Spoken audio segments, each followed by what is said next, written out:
కొంత మాట్లాడుకుంటూ మా తెలంగాణ ఓబీసీ డిపార్ట్మెంట్ అధ్యక్షుడికి కేవలం చైర్మన్ పోస్ట్ ఇచ్చిండ్రు. మిత్రులారా ఆలోచన చేయండి.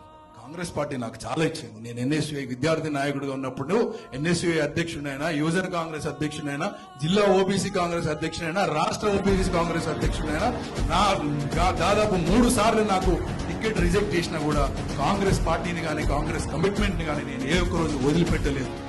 మీ ఆవేదన నాకు అర్థమైంది. ఈ కాంగ్రెస్ పార్టీలో చిన్న పోస్టు పెద్ద పోస్టు అంటే ఏముండదు. ఈ కాంగ్రెస్ పార్టీ గాంధీ భవన్ సాక్షిగా గాంధీ భవన్ రోడ్ల మీద ఉన్నటువంటి 6 స్తంభాలను చూడండి, అవి ఎంత నిటారుగా నిలబడి ఉంటాయో. ఈ కాంగ్రెస్ పార్టీలో మనకు ఊపిరినంతసేపు అంతే నిటారుగా నిలబడి కొట్లాడతాం మీ అందరి కోసం.